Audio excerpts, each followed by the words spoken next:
Olá, pessoal, tudo bem com vocês? Bem-vindos à nossa aula de número 3.3, aqui do nosso curso de Direito Civil, parte de contratos, né? Nós estamos estudando os princípios contratuais. E nesse vídeo, nós vamos estudar um novo princípio.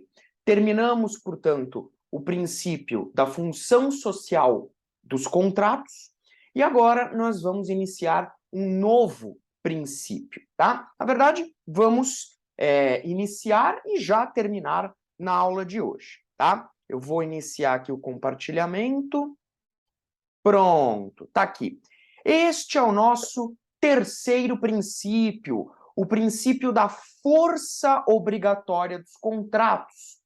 Talvez você esteja mais familiarizado com a expressão em latim pacta sunt servanda, né? É quase aí um mantra do direito civil, né? Então, pacta sunt servanda, os contratos devem ser respeitados, ou classicamente, os contratos fazem lei entre as partes, tá?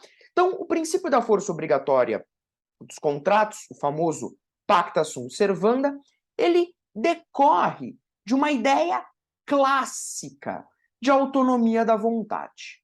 Princípio esse que nós já estudamos, já conversamos e pudemos verificar que, na verdade, o nome autonomia da vontade hoje não é mais adequado. Hoje prefere-se autonomia privada. A doutrina mais moderna explica os fatores de evolução que fizeram com que essa mudança de nomenclatura fosse necessária, tá? Mas quando o princípio do pacta sunt servanda surge, ele surge dentro da ideia de autonomia da vontade, segundo qual o contrato tem força de lei entre as partes, de modo que as partes contratantes devem cumprir esse contrato por completo.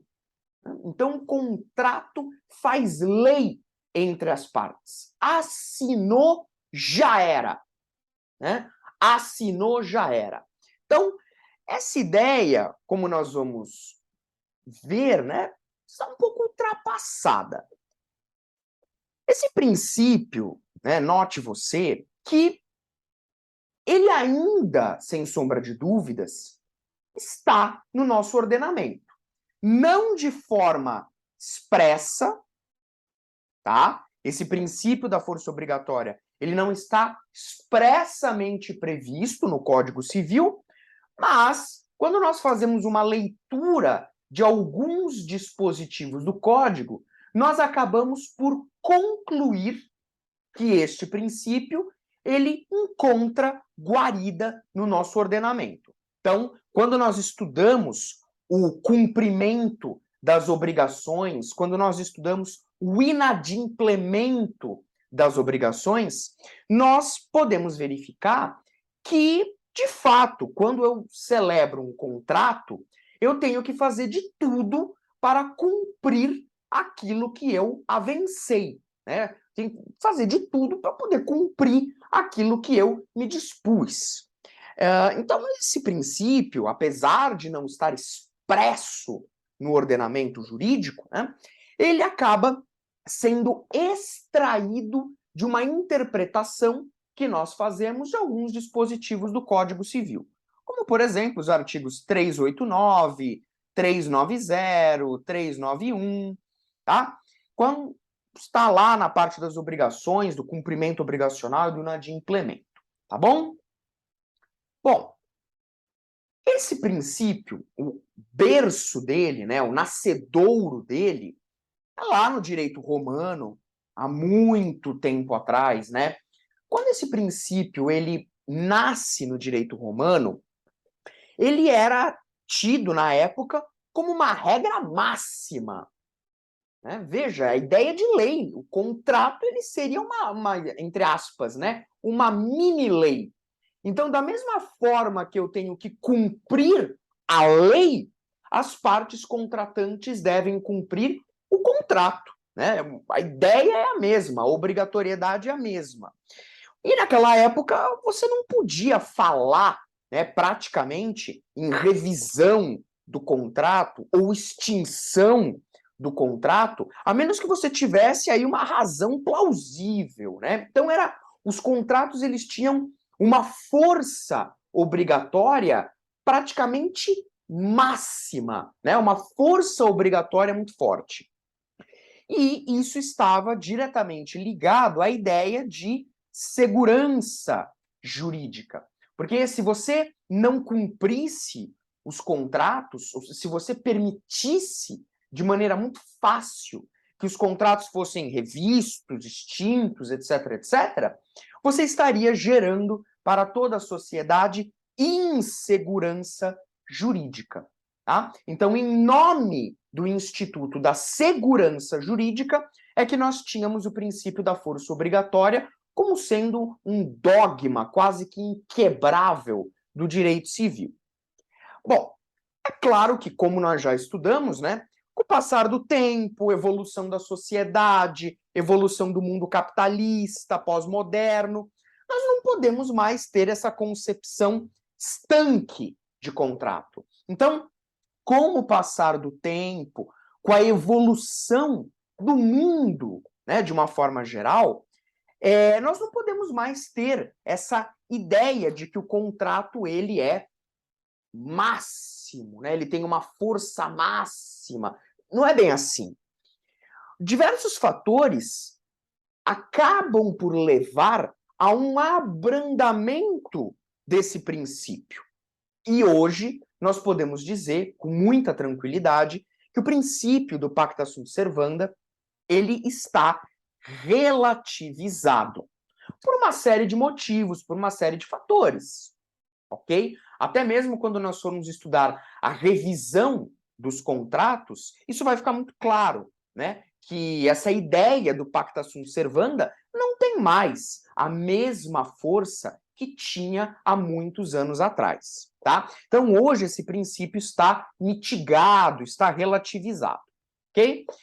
É até curioso da gente comentar que o princípio da força obrigatória acaba sendo mitigado, abrandado por outros princípios, né? Então, é como se esse princípio ele acabasse, digamos assim, perdendo força, perdendo espaço para outros princípios gerais, como a boa-fé objetiva, que nós vamos estudar muitíssimo em breve, e, inclusive, a própria ideia de função social dos contratos, tema que nós trabalhamos de forma bastante detalhada em aulas anteriores. Então, esses outros princípios, boa-fé objetiva, função social do contrato, esses outros princípios gerais, né, do direito contratual, eles mesmos acabam por relativizar a força do pacta sunt servanda, ok? E para a gente fechar, né, você vai encontrar alguns civilistas, alguns doutrinadores, que entendem que o princípio da força obrigatória não existe mais no nosso ordenamento. Tá? Então, alguns doutrinadores têm essa visão de que esse princípio está completamente superado, de que esse princípio não existe mais. Que quando nós falamos em direito contratual, não há mais que se falar nesse princípio. Tá? Todavia, né, uma outra parte da doutrina, particularmente com a qual eu concordo, vem com uma ponderação dizendo, olha, não é bem assim, não é que esse princípio não existe mais. Ele existe, né? Ele existe. Porque se nós formos trabalhar com uma ideia de que esse princípio desapareceu por completo, nós podemos acabar caindo numa insegurança jurídica. Nós podemos acabar ferindo a ideia de segurança jurídica, né? Então não é bem assim. Quando você faz um contrato, É claro que você tem que fazer de tudo para cumprir aquilo que está ali, né? O que acontece é que, às vezes, né, por uma série de outros motivos, pode ser que o contrato venha a ser revisto, extinto, enfim. Mas a ideia central, pelo menos ainda, né, no nosso sistema, por assim dizer, é que quando eu faço um contrato, eu tenho que fazer de tudo para cumprir o que está ali, tá bom? Então, hoje, talvez nós possamos fazer uma previsão de que o Pacta Sunt Servanda talvez desapareça com o tempo. Então, talvez, de repente, se daqui a 50 anos nós estivermos lendo um livro de direito civil lá do futuro, talvez o princípio do Pacta Sunt Servanda não exista mais. Talvez ele seja, no futuro, apenas um princípio histórico, né? Mas hoje ainda, eu particularmente concordo com a parte da doutrina que diz que ainda não chegamos lá. Então, é preciso sim levar o princípio da força obrigatória ainda como um princípio geral do direito contratual. Tá bom? Meus amigos, era isso que eu tinha para falar sobre Pacta Sunt Servanda, apenas essas observações, apenas esses comentários, tá? Então nós vamos parando a nossa aula por aqui e eu já deixo aí o gostinho da próxima aula, o próximo princípio que nós vamos estudar, que é o princípio da boa-fé objetiva. Esse sim, meus amigos, junto com o princípio da função social, é um dos mais importantes do direito contratual. E nós vamos falar muita coisa sobre esse princípio da boa-fé objetiva. Vai ser o mesmo sistema. Vamos dividir a aula em várias partes, enfim. Então, esse princípio aqui, esse merece toda a nossa atenção. Mas isso é uma conversa para o nosso próximo encontro, tá bom?